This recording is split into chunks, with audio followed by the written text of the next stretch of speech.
쏴라, 쏘라고 어째서 쓰러지지 않는 것이냐.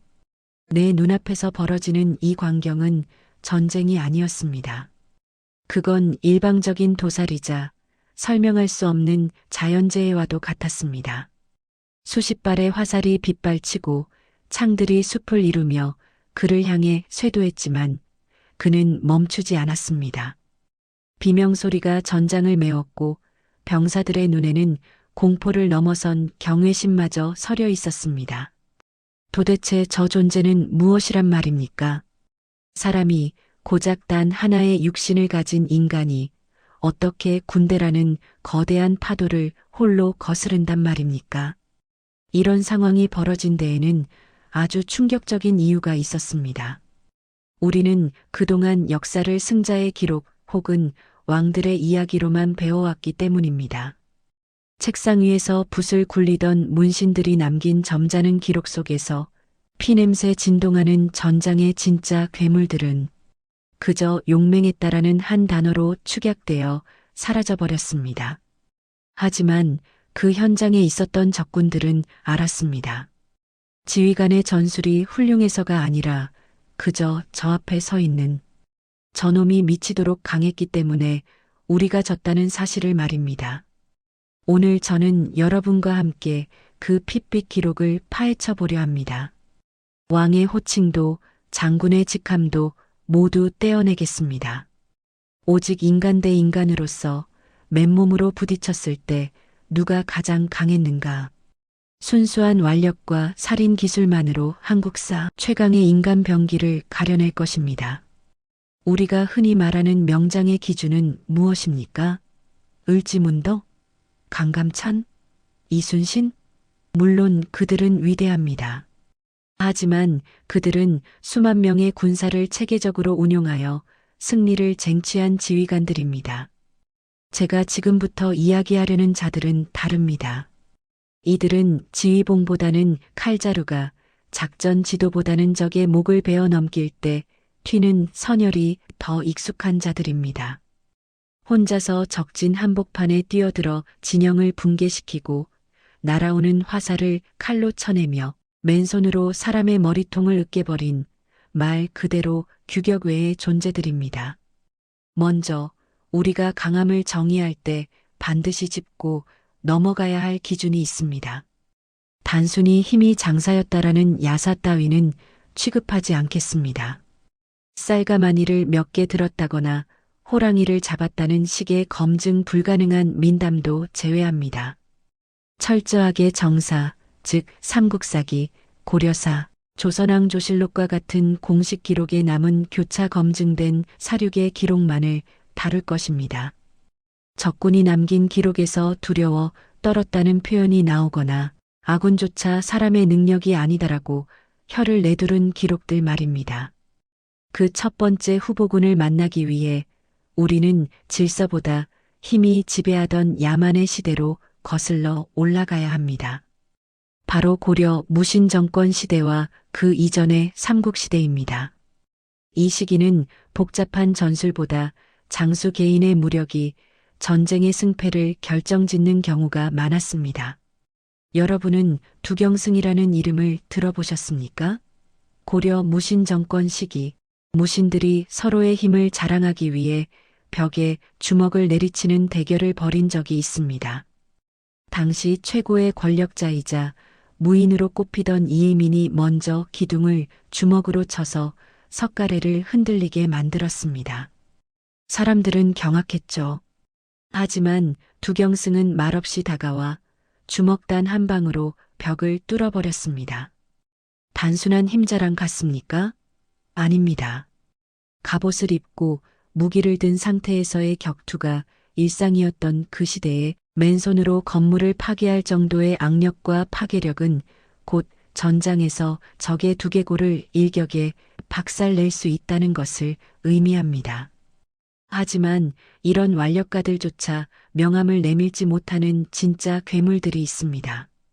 바로 고구려와 신라의 전장에서 미친 개처럼 날뛰었던 장수들입니다. 혹시 김유신 장군을 단순히 통일의 주역이나 정치가로만 알고 계십니까? 천만의 말씀입니다. 젊은 시절의 김유신은 그야말로 광전사 그 자체였습니다. 삼국사기 기록을 봅시다. 김유신이 적진으로 뛰어들 때의 묘사는 소름이 끼칩니다. 홀로 적진에 들어가 적장의 머리를 베어들고 나왔다. 이 문장이 얼마나 무서운지 아십니까? 1대1 결투가 아닙니다. 수천 명의 적병이 호위하고 있는 진영 한가운데를 말 한 필과 칼 한 자루로 뚫고 들어가서 가장 강한 대장, 목을 잘라 다시 그 수천 명을 뚫고 살아서 돌아왔다는 뜻입니다. 이게 물리적으로 가능한 일일까요? 요즘 영화에서나 볼 법한 장면이 역사서에 버젓이 기록되어 있습니다. 당시 백제군이 김유신을 보며 느꼈을 공포는 상상조차 하기 힘듭니다. 저놈은 사람이 아니다. 죽지 않는다. 이런 소문이 돌지 않았겠습니까? 하지만 이런 김유신조차 무력 티어의 최상위권에 놓기엔 아직 이릅니다.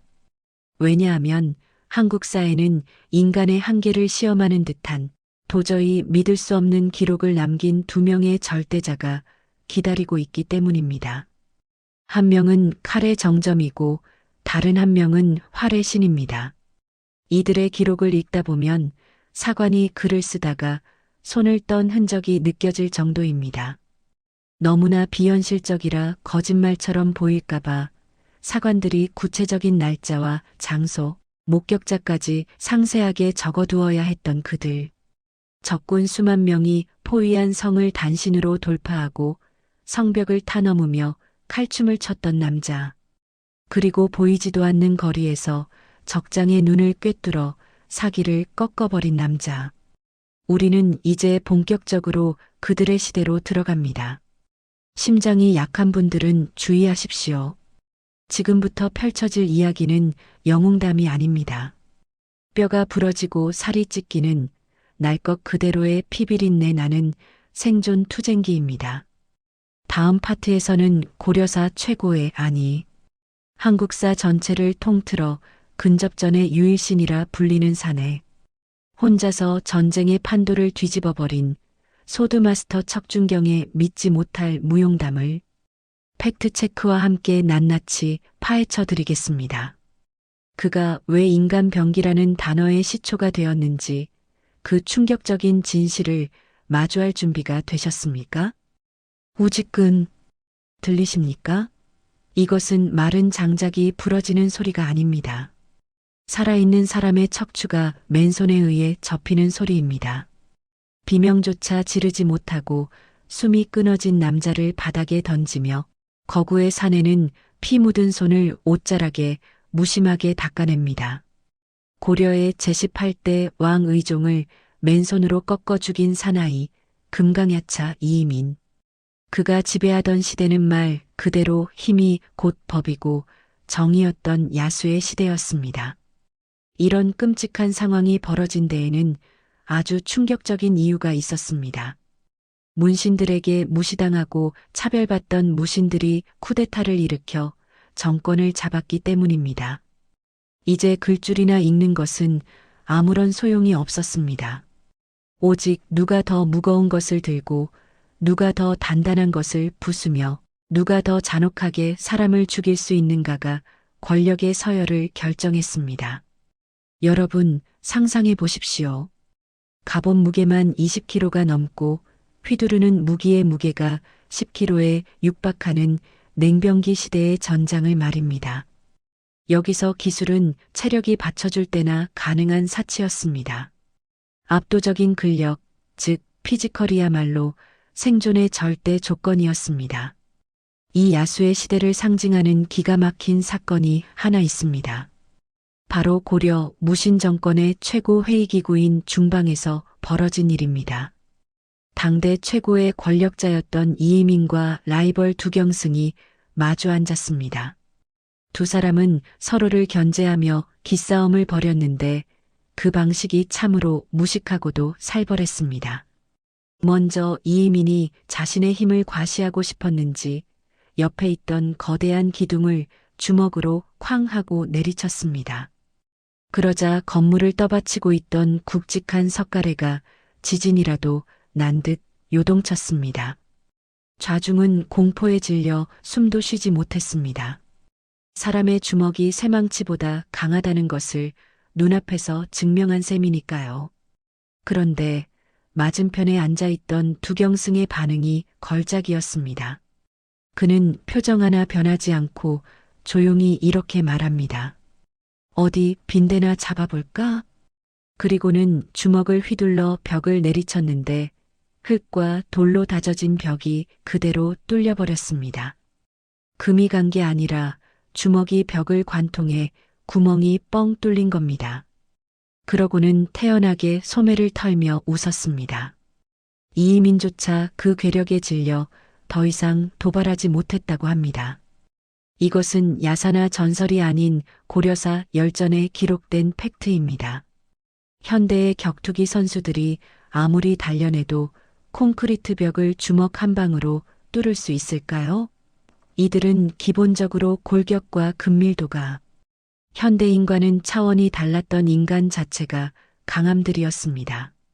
그들이 전장에서 철퇴를 휘두르면 갑옷을 입은 적병의 가슴팍이 함몰되었고 칼을 휘두르면 말의 목이 떨어져 나갔습니다. 이것이 바로 한국사 무력 티어의 베이스를 형성하는 피지컬 괴물들의 수준입니다. 하지만 여러분, 여기서 반전이 있습니다. 벽을 뚫고 사람을 접어버리는 이 괴물들조차 감히 명함을 내밀지 못하는 진짜가 나타난다면 믿으시겠습니까?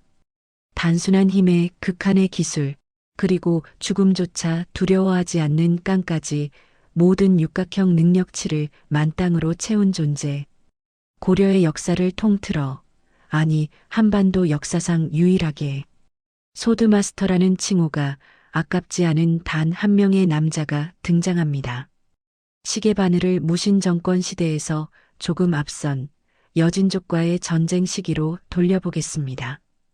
당시 고려는 북방의 여진족 때문에 골머리를 앓고 있었습니다. 여진족이 누구입니까?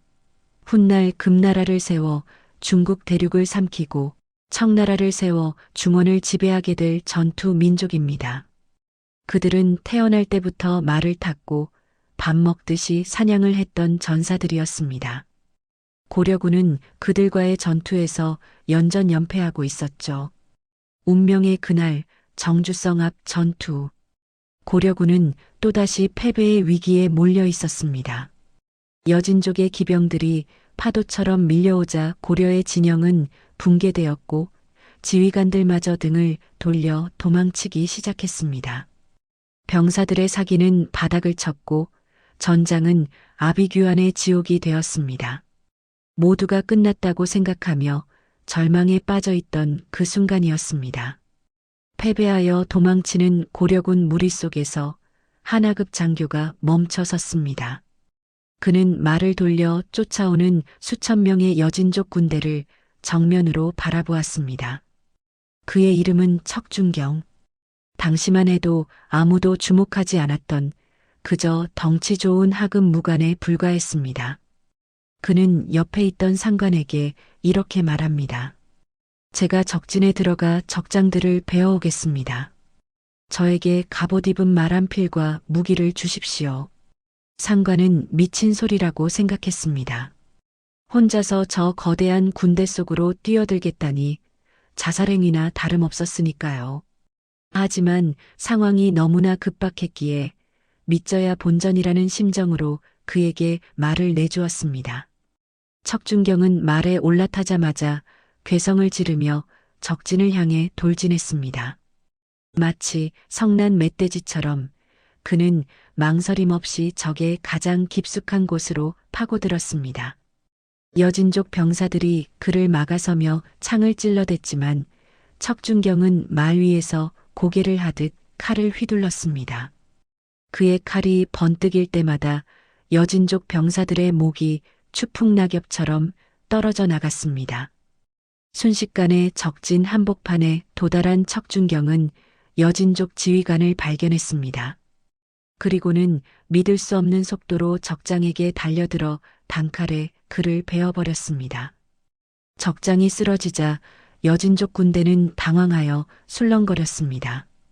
그 틈을 타 척준경은 유유히 적장의 목을 베어 안장 뒤에 매달고는 포위망을 뚫고 아군 진영으로 돌아왔습니다. 이게 끝이 아닙니다. 돌아온 척준경은 숨을 고를 새도 없이 다시 말머리를 돌렸습니다. 아직 부족하다. 놈들의 기세를 완전히 꺾어놓겠다. 그는 다시 한번 홀로 적진으로 뛰어들었습니다. 이번에는 또 다른 적장 2명을 연달아 베어버렸습니다. 혼자서 적진을 2번이나 유린하고 적장 3명을 참살한 것입니다. 그제야 고려군은 정신을 차리고 반격에 나섰고 여진족은 귀신이 나타났다며 공포에 질려 도주했습니다. 이날의 전투는 척준경 전설의 서막에 불과했습니다. 그가 보여준 무력은 단순한 용맹이 아니었습니다. 수백 발의 화살을 피하고 쳐내는 동체 시력, 수십 명의 포위를 뚫고 나가는 기마술, 그리고 단 일격에 적의 급소를 가격하는 정교한 검술. 그는 힘만 센 야수가 아니라 살인을 위해 최적화된 전쟁 기계였습니다. 하지만 진짜 위기는 이제부터입니다. 여진족은 바보가 아니었습니다. 평지에서의 회전이 아니라 험준한 성벽을 끼고 벌어지는 공성전이라면 이야기가 다를 것이라 생각했습니다. 아무리 날고 기는 척준경이라도 높이 수 미터의 성벽 위에서 쏟아지는 화살과 돌덩이를 뚫을 수는 없을 거라고 믿었죠. 과연 그럴까요? 다음 파트에서는 한국사 역사상 가장 말도 안 되는 공성전, 아니 척준경의 일인 공성전을 보여드리겠습니다. 성문이 닫혀 있으면 부수고 성벽이 높으면 날아서 넘어가 버린 판타지 소설보다 더 황당한 역사적 진실.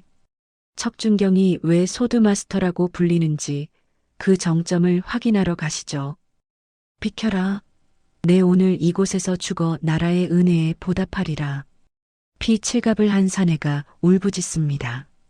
그의 앞에는 무려 2만 명이 넘는 여진족 기병대가 새카맣게 진을 치고 있었고 그가 이끄는 결사대는 고작 10명이었습니다. 상식적으로 생각해 보십시오. 2만 대 10. 이건 전쟁이 아닙니다. 그냥 자살입니다. 동생마저 바짓가랑이를 잡고 형님, 제발 가지 마십시오. 개죽음입니다. 라고 말렸습니다. 하지만 그는 동생을 뿌리치고 칼 한 자루와 방패 하나를 든 채 저 끝이 보이지 않는 적의 바다로 몸을 던졌습니다. 이런 미친 상황이 벌어진 데에는 아주 충격적인 이유가 있었습니다. 바로 고려군의 총사령관이자 당대 최고의 권력자였던 윤관 장군이 적진 한가운데 고립되었기 때문입니다. 총사령관이 잡히거나 죽으면 전쟁은 끝입니다. 수만 명의 고려군이 몰살당할 위기. 모두가 공포에 질려 발만 동동 구르고 있을 때 단 한 명. 척준경만이 내가 가서 구해오겠다며 죽음의 아가리로 뛰어든 것입니다. 이것은 영화 시나리오가 아닙니다.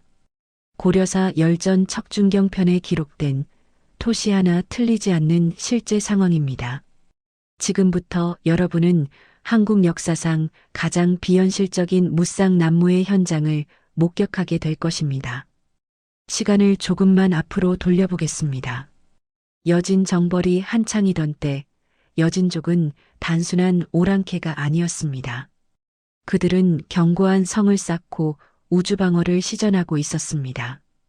특히 석성에서의 전투는 고려군에게 악몽이었습니다. 깎아지른 듯한 성벽 위에서 여진족 궁수들이 화살을 비처럼 쏟아부었고 돌을 굴려대니 접근조차 불가능했습니다. 고려군 시체가 성벽 아래 산처럼 쌓여가고 윤관 장군마저 철수해야 하나를 고민하던 절망적인 순간이었습니다. 그때 척준경이 윤관 앞으로 걸어 나옵니다. 장군, 저에게 갑옷과 방패를 주십시오. 제가 성문을 열겠습니다. 윤관은 말렸지만 척준경의 눈빛은 이미 인간의 것이 아니었습니다. 그는 갑옷을 입고 방패를 머리 위로 든 채 성벽 아래로 달렸습니다.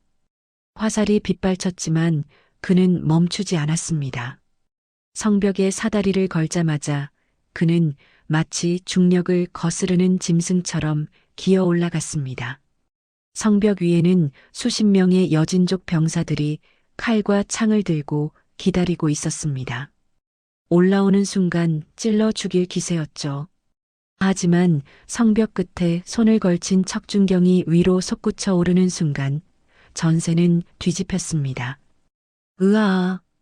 그의 칼이 한 번 번쩍이자 서너 명의 목이 동시에 날아갔습니다. 좁은 성벽 위에서 척준경은 춤을 추듯 칼을 휘둘렀고 여진족 병사들은 추풍낙엽처럼 성벽 아래로 떨어졌습니다.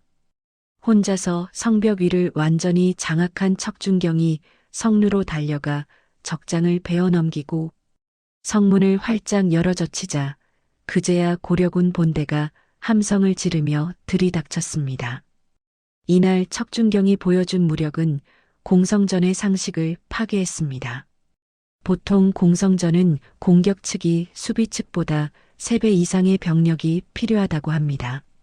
하지만 척준경은 병력 차이라는 개념 자체를 자신의 무력으로 지워버렸습니다. 이것이 바로 소드마스터의 위험입니다. 하지만 진짜 전설은 앞서 말씀드린 가라수 전투에서 완성됩니다. 윤광과 오연총, 고려의 투톱 사령관이 여진족의 함정에 빠져 2만 기병에게 겹겹이 포위되었습니다. 윤관의 친위대 1,000명 중 남은 건 고작 100여 명. 화살도 떨어지고 체력도 바닥난 상태. 여진족은 이들을 말려 죽일 작정으로 포위망을 좁혀오고 있었습니다.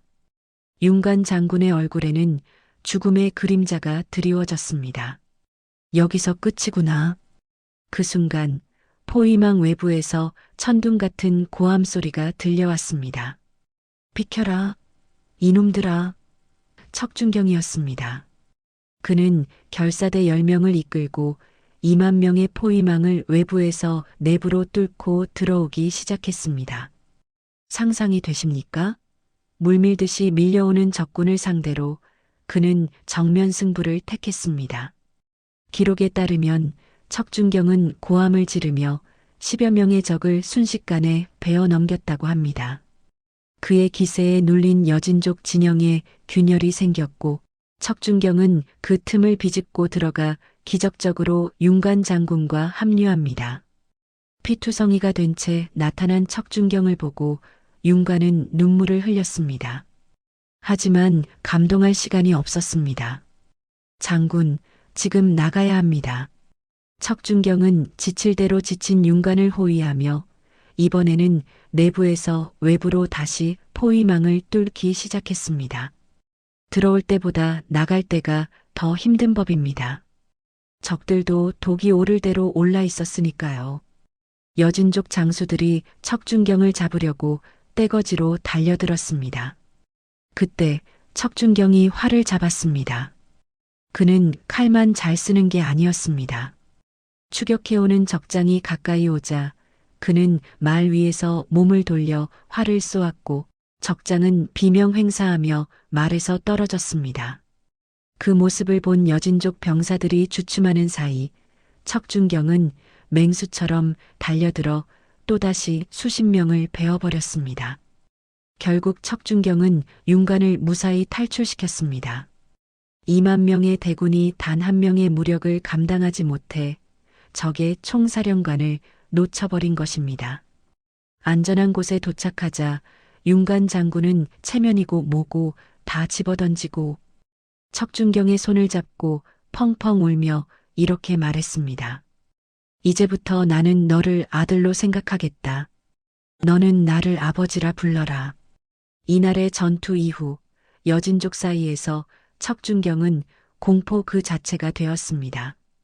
여진족 아이들이 울다가도 척준경이 온다 하면 울음을 그칠 정도였다는 말이 돌았죠.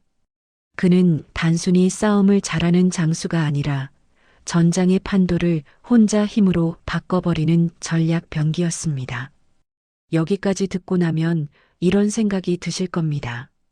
아니, 칼 들고 설치는 건 알겠는데 접근하기 전에 활로 쏘면 그만 아니냐? 맞습니다. 아무리 척준경이라도 수백 미터 밖에서 날아오는 화살을 다 막을 수는 없겠죠. 근접전의 신이 척준경이라면 닿을 수 없는 거리에서 적을 절망시키는 원거리 딜러의 정점이 필요합니다. 한국사에는 척준경과는 정반대의 스타일로 적장이 칼을 뽑기도 전에 전쟁을 끝내버리는 사기적인 캐릭터가 존재합니다. 날아가는 기러기를 쏘아 마치는 건 기본이요. 적장에 투구끈을 쏘아 투구만 벗겨버리며 능욕했던 신의 활솜씨를 가진 남자. 자신의 무력 하나로 나라를 세우고 왕이 된 유일한 인물. 다음 파트에서는 한국사 무력 티어의 또 다른 정점, 신궁 이성계의 믿을 수 없는 활솜씨와 그가 전장에서 보여준 압도적인 포스에 대해 알아보겠습니다. 척준경이 눈앞의 적을 도륙하는 공포였다면 이성계는 보이지 않는 곳에서 찾아오는 죽음의 공포였습니다. 과연 칼과 활, 어느 쪽이 더 강했을까요? 핑! 어디선가 날카로운 파열음이 들리는가 싶더니 옆에 있던 동료의 머리가 터져나갔습니다. 적은 보이지도 않습니다. 화살이 날아온 방향을 가늠하기도 전에 또다시 핑! 소리와 함께 지휘관의 목이 꿰뚫렸습니다. 공포. 그것은 눈앞에서 칼을 휘두르는 적보다 보이지 않는 곳에서 나의 생사, 여탈권을 쥐고 있는 존재에게서 느낄 때 더욱 극대화됩니다. 적군들은 생각했습니다. 도대체 어디서 쏘는 거냐? 저게 사람의 사거리란 말이냐? 이런 충격적인 상황이 벌어진 데에는 아주 단순하고도 명확한 이유가 있었습니다.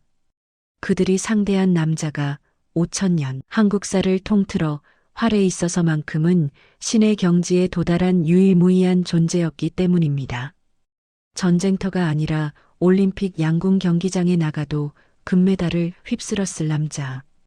훗날 조선을 건국하게 되는 태조 이성계입니다. 여러분, 이성계를 단순히 왕이나 정치가로만 기억하신다면 반쪽만 알고 계신 겁니다.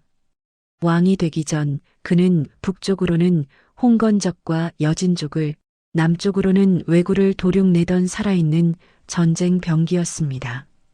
고려 말 백성들 사이에서는 이런 말이 돌았습니다. 이성계 장군이 활을 들면 귀신도 길을 비킨다. 그의 무력이 얼마나 압도적이었는지 보여주는 가장 유명하고도 충격적인 전투가 있습니다.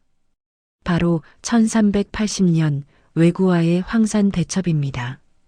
당시 고려를 침략한 왜구 중에는 아기발도라는 소년 장수가 있었습니다.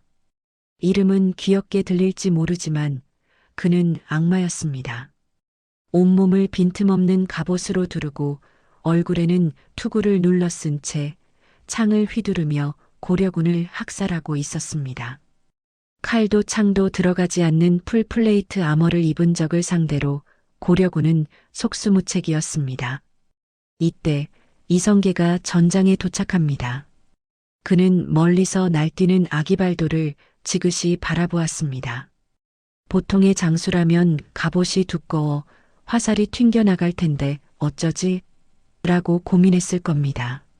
하지만 이성계의 사고방식은 달랐습니다. 갑옷을 못 두르면 갑옷을 벗기면 되지. 이성계는 자신의 의형제인 이질환에게 조용히 지시합니다. 내가 놈의 투구끈을 쏠 테니 투구가 벗겨지면 내가 놈의 얼굴을 쏘아라. 말이 됩니까? 수십 미터 밖에서 말 타고 이리저리 미친 듯이 날뛰는 적장에 그 작은 투구끈을 화살로 맞춰 끊어버리겠다는 겁니다. 이건 현대 저격용 라이플로도 힘든 일입니다. 하지만 이성계는 활시위를 당겼습니다. 숨을 멈추고 찰나의 순간 팟! 화살은 정확하게 아기발도의 투구끈을 끊어버렸습니다. 투구가 덜그럭거리며 기울어지자 당황한 아기발도가 투구를 고쳐 쓰려고 손을 올렸습니다. 바로 그 순간 이성계는 두 번째 화살을 날려 투구를 완전히 날려버렸고 약속대로 이질안의 화살이 드러난 아기발도의 이마를 관통했습니다. 이 믿기 힘든 이야기는 야사가 아닙니다. 정사인 태조실록과 고려사에 교차 검증되어 기록된 팩트입니다. 적군의 대장이 쓰러지자 왜구들은 전의를 상실했고 그날 강물은 왜구의 피로 붉게 물들어 며칠 동안 마실 수 없었다고 합니다. 이성계의 활솜씨에 대한 기록은 이뿐만이 아닙니다. 그의 활은 단순한 살상 무기가 아니라 적을 가지고 노는 도구였습니다. 어느 날 이성계가 여진족과의 전투 중에 적장 셋을 추격하게 되었습니다. 적장들은 살기 위해 필사적으로 말을 달려 도망쳤습니다. 이성계는 그들을 죽이는 대신 공포를 심어주기로 작정합니다. 그는 화살에 기살을 빼고 뭉툭한 화살총만 달아서 쏘았습니다. 퍽! 첫 번째 화살이 도망가는 적장의 말 엉덩이를 때렸습니다. 말이 놀라 뛰자 적장은 낙마했습니다. 퍽! 두 번째 적장도 똑같이 말에서 떨어졌습니다. 세 번째 적장도 마찬가지였습니다. 이성계는 그들을 죽이지 않고 말만 쓰러뜨려 생포했습니다. 내가 마음만 먹으면 너희 머리통을 뚫는 건 일도 아니다라는 무언의 시위였죠. 잡혀온 적장들은 이성계의 눈을 마주치지도 못하고 벌벌 떨며 항복했습니다. 이것이 바로 압도적인 무력이 주는 정치적 효과입니다. 또한 이성계의 활은 파괴력 또한 상상을 초월했습니다. 보통 활은 사거리가 길면 관통력이 떨어지기 마련입니다. 하지만 이성계는 규격 외의 강궁을 사용했습니다. 홍건적의 난 때 이성계는 경경을 탈환하기 위해 선봉에 섰습니다. 적장 한 명이 성문 위에서 으스대며 서 있자 이성계는 말 위에서 활을 쏘아 그를 맞췄습니다. 얼마나 세게 쏘았는지 화살이 적장의 몸을 관통하고 뒤에 있던 기둥에 박혀버렸다고 합니다. 사람을 꼬치구이처럼 만들어버린 겁니다. 이를 본 홍건적들은 악마가 왔다며 혼비백산하여 도망쳤습니다.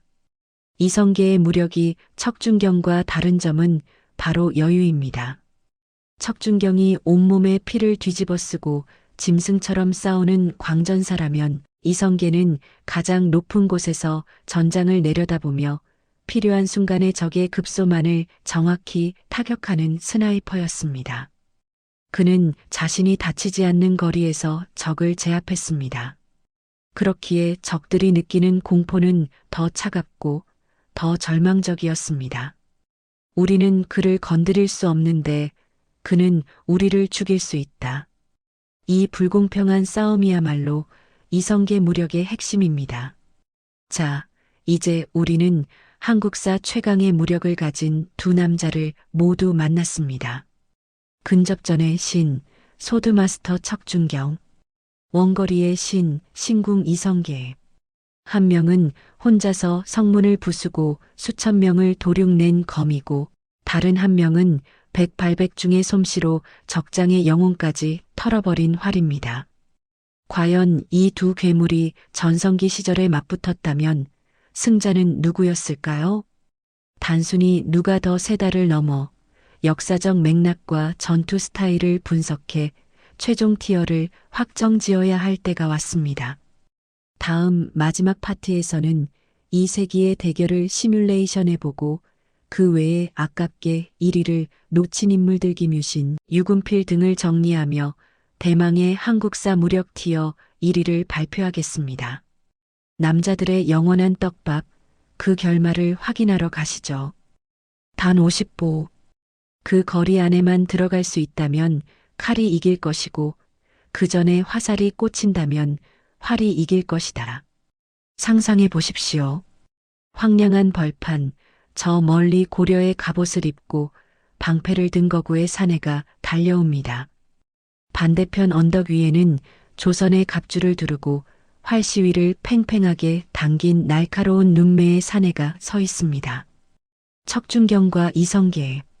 한국사가 낳은 두 괴물이 전성기의 육체로 마주친다면 과연 누가 살아남았을까요?